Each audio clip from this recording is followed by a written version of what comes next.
أعوذ بالله من الشيطان الرجيم بسم الله الرحمن الرحيم قال لو أن لي بكم قوة أو آوي إلى ركن شديد قالوا يا لوط إنا رسل ربك لن يصلوا إليك فأسر بأهلك بقطع من الليل ولا يلتفت منكم أحد إلا امرأتك إنه مصيبها ما أصابهم إن موعدهم الصبح أليس الصبح بقريب فلما جاء أمرنا جعلنا عاليها سافلها وأمطرنا عليها حجارة من سجيل منضود مسومة عند ربك وما هي من الظالمين ببعيد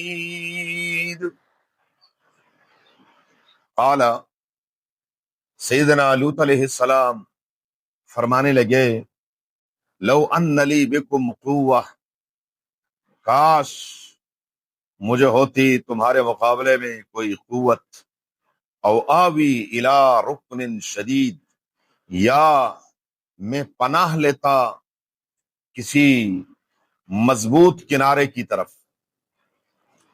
قالو، فرشتوں نے عرض کیا، یا لوط، اے لوط علیہ السلام، انا رسول ربک، ہم آپ کے پروردگار کے فرشتے ہیں، بھیجے ہوئے ہیں۔ لن یصلوا الیک، ہرگز یہ آپ کے طرف نہیں پہنچ سکیں گے۔ فاسر باہلک بقطع من اللیل، پس لے چلیے رات کے ایک ٹکڑے میں آپ اپنے گھر والوں کو۔ ولا یلتفت منکم، اور پیچھے مڑ کر نہ دیکھے تم میں سے کوئی، احد، کوئی ایک، الا امرأتک، سوائے آپ کی بیوی کے۔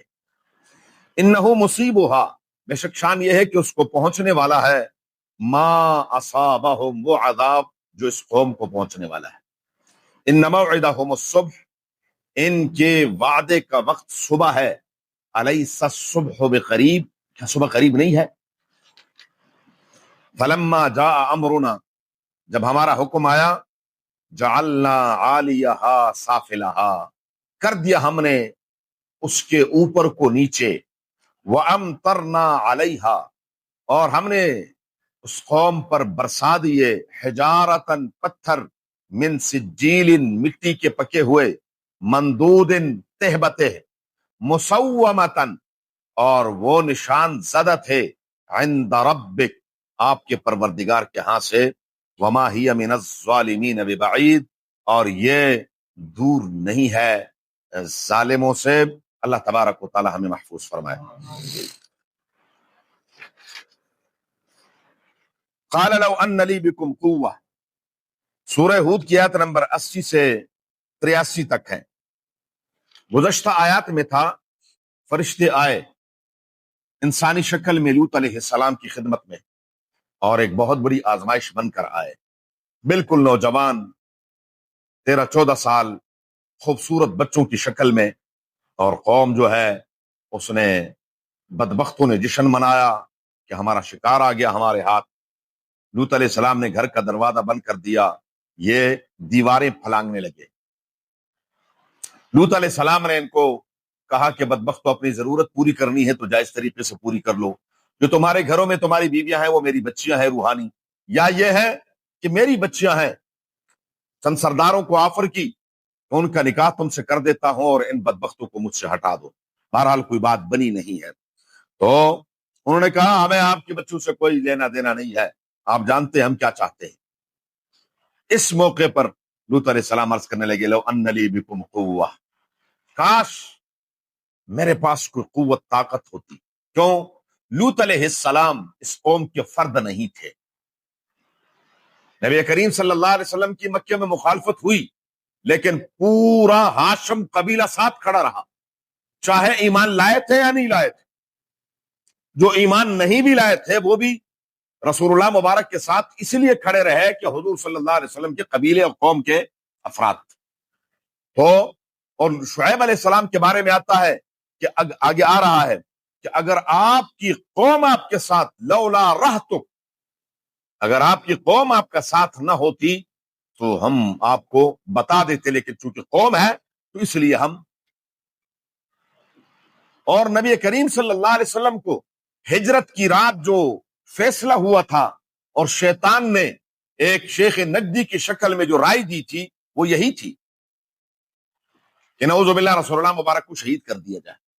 تو اس پر دوسروں نے اعتراض کیا کہ اگر شہید کریں کہ ان کی قوم نہیں ہے، ان کا کوئی مسئلہ ہی نہیں، تم اکٹھے، ہر قوم ہر قبیلے کے چند افراد اکٹھے ہو کر حملہ کرو، تو جب اکٹھے ہو کر حملہ کرو گے تو یہ ہوگا کہ وہ کس کس سے پھر قصاص لیں گے، لہذا فیصلہ ہوگا دیت پر، اور دیت تم مل کر دے دو۔ شیطان ہے نا، ذہن کام کرتا اس بدبخت۔ تو رسول اللہ مبارک کی قوم حضور صلی اللہ علیہ وسلم کے ساتھ تھی، لوط علیہ السلام کی قوم یہاں نہیں تھی، کیونکہ لوط علیہ السلام کون تھے؟ سانو کی ابراہیم علیہ السلام کے بھتیجے تھے، ابراہیم علیہ السلام کے ساتھ بابل سے آئے تھے، اور راستے میں اللہ تبارک و تعالیٰ نے نینوا کے علاقے کے لیے نبی بنا دی۔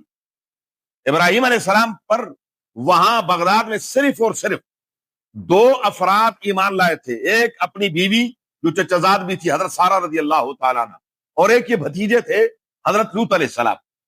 تو یہ یہاں پر جب آباد ہوئے، یہاں پر آئے، تو ان کی قوم کا کوئی فرق تو یہاں تھا نہیں، مومن کوئی شخص تھا نہیں وہاں پر، ایمان کوئی، یہاں تک کہ بیوی بھی ایمان نہیں لائی تھی، صرف لوط علیہ السلام کی بچیاں تھی جو والد پر ایمان لائی تھی۔ اس بستی میں صرف اور صرف، پوری قوم میں صرف اور صرف لوط علیہ السلام ہے اور ان کی بچیاں ہیں، اور قوم امڑ آئی ہے، تو اس لیے فرمایا لو ان لی بکم قوہ او آوی الی رکن شدید۔ کیوں؟ علماء نے عجیب جملہ لکھا ہے، لاتوں کے بھوت، ہاں، منتوں سے، ترلوں سے نہیں، کبھی کبھار پھر کیا ہے، لگانا پڑتا ہے، اس کے بغیر گزارا نہیں ہوتا، جب تک لگے نا عقل ٹھکانے آتی نہیں ہے۔ ایک متکبر ظالم جابر کے سامنے آپ جتنا جھکتے چلے جائیں گے وہ آپ کو اتنا دباتا چلا جائے گا۔ اس لیے شیخ احمد سرہندی رحمت اللہ علیہ، مجدد الفسانی رحمت اللہ علیہ فرماتے ہیں متکبر کے سامنے یوں نہیں ہونا، متکبر کے سامنے کیا کرنا، ہاں کیا بات ہے، متکبر کے تکبر کو توڑنے کے لیے اور گردن سیدھی کرنی ہے تاکہ اس بدبخت کا تکبر ٹوٹ جائے۔ لیکن ہمارے ہاں تو جو جتنا یوں ہوتا ہے، چوہدری صاحب خیریت ہے، تسی ٹھیک ہو چوہدری صاحب، وہ اور چوڑا ہوتا ہے کہ مینو چودھری کہتا ہے، نہیں انہوں کو ہاں بھائی کیا بات ہے، خیریت ہے، ٹھیک ہے۔ چودھری ہوگا اپنے گھر ہوگا، ہر بندہ اپنے گھر میں کیا ہے، چودھری ہے۔ بہرحال ایک متکبر کے تکبر کو توڑنا ہے، تو یہ ماننے والے نہیں تھے۔ او آوی الی رکن شدید، یا مضبوط کوئی پایا ہوتا، کوئی کنارہ ہوتا، اس کی طرف میں پناہ لیتا، تاکہ یہ اس لیے فرما رہے تھے کہ میرے مہمانوں کو یقین ہو جائے، پیغمبر عالم الغیب تو ہے نہیں کہ یہ ہیں کون، اس لیے وہ ان کو یقین دلا رہے کہ آپ یقین کریں کہ یعنی میں اپنے بس سے بڑھ کر آپ کی حفاظت کرنا چاہتا ہوں، لیکن میرے بس میں اور کچھ ہے نہیں۔ اب جب یہاں تک بات پہنچ گئی، قالوا یا لوط، جب فرشتوں نے دیکھا کہ لوط علیہ السلام انتہائی پریشان ہو گئے، فرمایا لوط علیہ السلام انا رسل ربک، ہم آپ کے پروردگار کے بھیجے ہوئے، میں جبریل ہوں، یہ میکائیل، یہ اسرافیل ہے۔ لوط علیہ السلام کی جان میں جان آئی، پریشانی ختم ہو گئی، اور 4 قسم کے عذاب آئے ان بدبختوں پر، 4 قسم۔ پہلا عذاب یہ آیا سورہ قمر میں ہے، فتمسنا اعینہم ولقد راودوہ عن ضیفہ فتمسنا اعینہم، یہ آگے ہو کر فرشتوں کو چھیڑنے لگے تھے، ان کو ٹچ کرنے لگے تھے تو جیسے چھیڑنے کے لیے یہ آگے ہوئے، جبریل امین نے ایک پر یوں مارا تو سب اندھے ہو گئے۔ اب اللہ تعالیٰ عذاب سے محفوظ فرمائے، آمین کہے۔ آزمائش اتنی بری چیز ہے کہ انسان، حضرت ہمارے دادا استاد حضرت لاہوری رحمت اللہ علیہ فرمایا کرتے تھے، رب رسے مت کھسے، رب رسے مت کھسے، پھر انسان کی عقل کام نہیں کرتی۔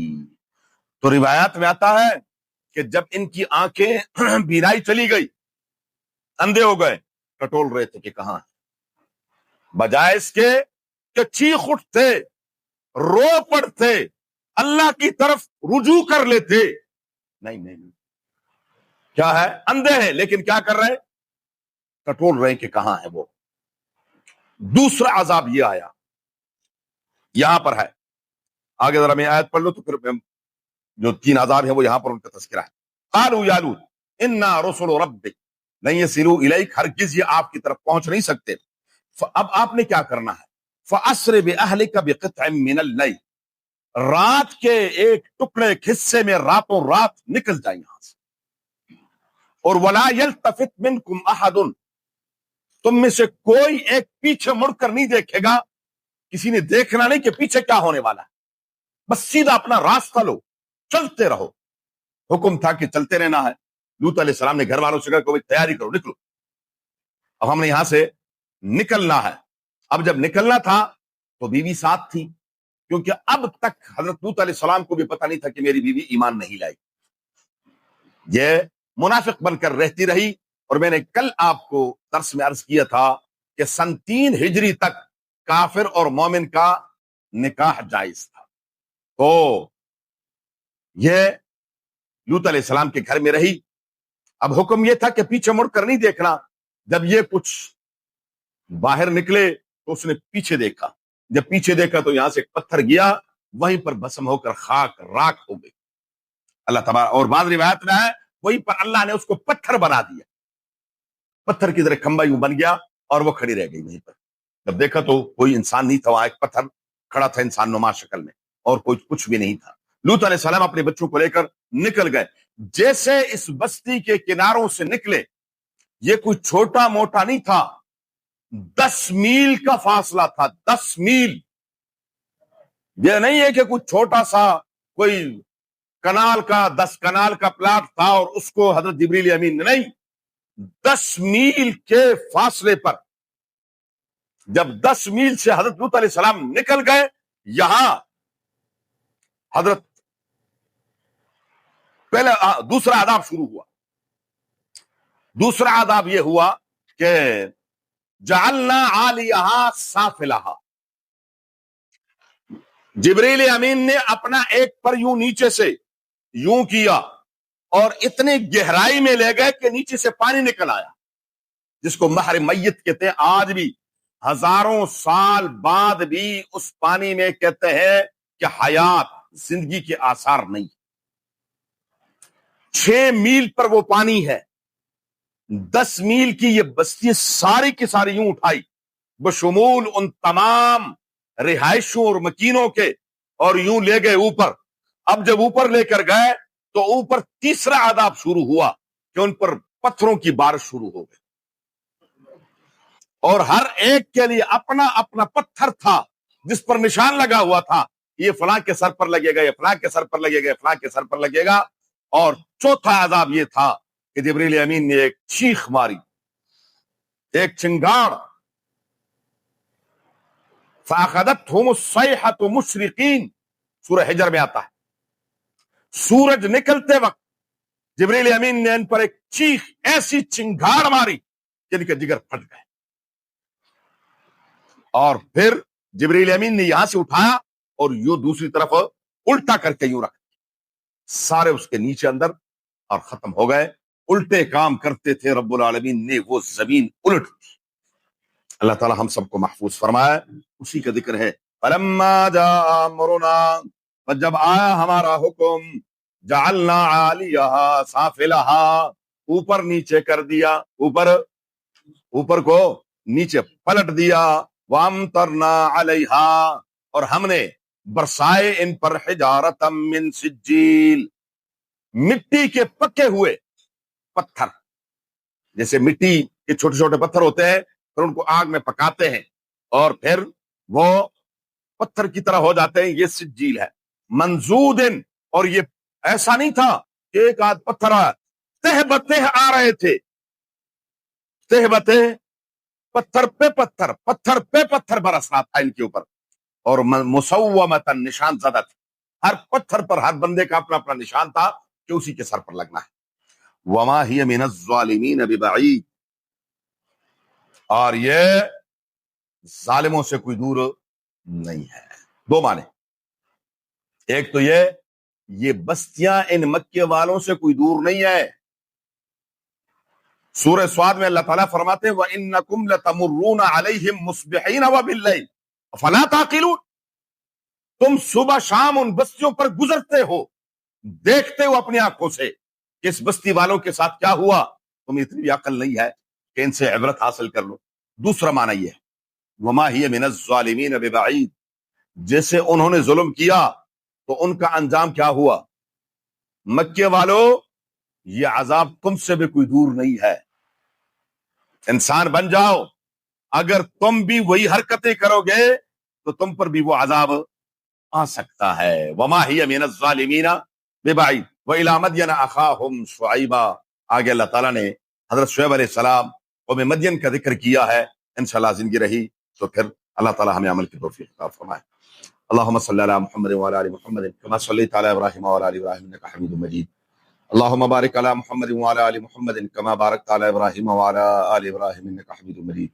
اللہم ارحمنا بالقرآن العظیم، اللہم ارحمنا بالقرآن العظیم، اللہم ارحمنا بالقرآن العظیم واجعله لنا اماما ونورا وهدى ورحمة یا رب العالمین۔ اللہم ذکرنا منہ ما نسینا وعلمنا منہ ما جہلنا وارزقنا تلاوته آناء اللیل واطراف النہار واجعله لنا حجة یا رب العالمین۔ اللہم نور قلوبنا بالقرآن وزین اخلاقنا بالقرآن ونجنا من النار بالقرآن وادخلنا الجنة بالقرآن۔ ربنا اغفر لنا ولوالدينا ولأساتذتنا ولمشايخنا ولمن له حق علينا ولجميع المؤمنين والمؤمنات والمسلمين والمسلمات الأحياء منهم والأموات۔ اللهم يا مقلب القلوب، اللهم يا مصرف القلوب، ثبت قلوبنا على دينك وطاعتك، اللهم حصل مرادنا ويسر أمورنا بجاه حبيبك المصطفى ونبيك المرتضى صلى الله عليه وآله وأصحابه أجمعين برحمتك يا رحمن الرحيم۔